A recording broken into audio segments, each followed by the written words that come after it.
Gostei muito do depoimento que o senhor deu, ele foi muito claro. Houve, sim, um acampamento, ali era uma incubadora de atos, e estes atos saíam dali. Houve também pessoas com má fé que agiam com violência, e havia essa turba, que foi usada exatamente para tentar fazer com que o processo democrático fosse destruído no Brasil. A ordem vinha de cima do presidente Jair Bolsonaro. Essa por onde a relatora começou. O dia 7 de setembro de 2021. E o senhor mesmo comentou, quanto a uma das perguntas da senadora, que havia ali um atrito explícito na sociedade entre governo federal e Supremo Tribunal Federal. Isso era público, né? Toda a população sabia. E nessa ocasião, por exemplo, antes disso, o senhor Jair Bolsonaro, e eu vou colocá-lo aqui, porque na minha tese ele é o autor intelectual dessa tentativa de golpe. E é isso que eu vou buscar comprovar nessa CPMI. Ele disse o seguinte: eleições no ano que vem serão limpas. Ou fazemos eleições limpas no Brasil, ou não temos eleições. Isso foi no dia de 8 de julho. Quando foi no dia, já em agosto, estou soltando aqui algumas frases, mas ele disse: a hora dele, Moraes, vai chegar, porque ele está julgando fora das 4 linhas da Constituição. Não dá para continuarmos com o ministro arbitrário ditatorial. 5 de agosto de 2021. No dia 6 de agosto, no calor do momento em que ele estava cumprimentando apoiadores em Joinville, ele disse: aquele filho da puta do Barroso, isso o presidente da República. Depois, no calor do movimento também, em 28 de agosto, ele disse: temos um presidente que não deseja nem provoca rupturas, mas tudo tem um limite em nossa vida. Não podemos continuar convivendo com isso. Jair Bolsonaro, em 28 de agosto. E ele continuou fazendo essas ameaças. Mas no dia 1º de setembro, aí já estavam próximos do 7 de setembro, ele disse: com flores não se ganha guerra. Se você fala de armamento, se você quer paz, se prepare para a guerra. Presidente Jair Bolsonaro, 1º de setembro de 2021. E depois, no dia 7 de setembro, aí já aqui em Brasília, falando dos apoiadores, lembremos que ele fez um ato aqui e outro em São Paulo. Aqui ele disse: ou o chefe desse poder, Fux, ele falava do STF, enquadra o seu ministro, se referindo a Moraes, ou esse poder pode sofrer aquilo que nós não queremos. Fez uma ameaça explícita ao STF no dia 7 de setembro. Talvez isso explique por que as pessoas estavam tão nervosas e queriam invadir, como Vossa Excelência disse, o próprio STF. Você comprova disso, né, senhor, que eles tentaram invadir o STF no dia 6 e no dia 7. E ainda no dia 7, já em São Paulo, ele diz: Alexandre de Moraes, esse presidente não mais cumprirá. A paciência do nosso povo já se esgotou. Sai, Alexandre de Moraes, deixa de ser canalha, deixa de oprimir o povo brasileiro. 7 de setembro de 2021, Jair Bolsonaro. Esse era o presidente que atritava com o Supremo e fazia ameaças claras. De quê? De que ele não respeitaria o processo democrático. Então é neste cenário que nós estamos discutindo. Fica aqui, eu não vou fazer uma pergunta para o senhor, porque todos sabem. Quem eram essas pessoas que estavam no acampamento, no quartel, depois no dia 12, no dia 8, eram evidentemente bolsonaristas. Foram fazer o quê? Sejam senhoras ou seja esse grupo mais aguerrido. Foram dizer que as eleições tinham sido fraudadas.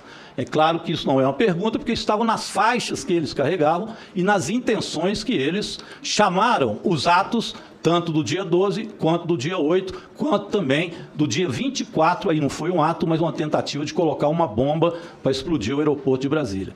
Então, este era o contexto que acontecia.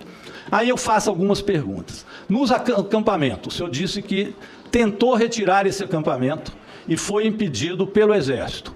Foi o general Dutra que o senhor escutou que veio uma ordem para que isso não acontecesse, confirma? Sim, Excelência. Pois bem, o Exército Brasileiro também precisa responder a isso. O senhor acha que se este acampamento tivesse sido retirado dali, naquela data, se eu não me engano, dia 29, o contexto do dia 8 seria outro? Bem provável que sim, Excelência. Bem provável que sim. Isso é importante. O Exército não permitiu que a Polícia Militar retirasse de lá. E o senhor deu o nome do general Dutra, que estava sob o comando do general do Exército, do comando general do Exército, que também era, evidentemente, bolsonarista e acompanhou a eleição e o resultado eleitoral das eleições ao lado do senhor Jair Bolsonaro, como isso também foi várias vezes colocado. Mas eu saindo, então, do acampamento, eu perguntaria ao senhor, no acampamento que o senhor conhecia, haviam lá infiltrados, petistas que estavam lá insuflando, ou eram aqueles que realmente queriam que as eleições fossem anuladas, que denunciavam o processo eleitoral no Brasil? Excelência, o acampamento não dá para eu dizer para o senhor assim, se tinha petista, se não tinha, se tinha... Eu sei que tinha muita gente exaltada, tinha muita gente com um discurso excitando ali aquelas pessoas a atos, né, contra o resultado eleitoral, né? Até complementando a pergunta do deputado que eu não pude responder, deputado Girão, né?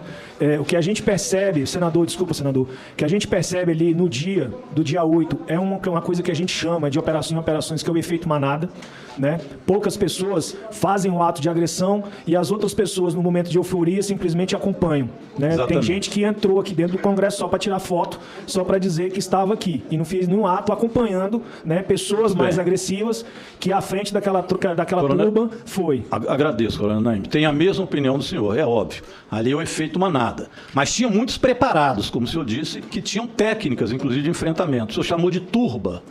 Então havia ali estes que estavam muito treinados.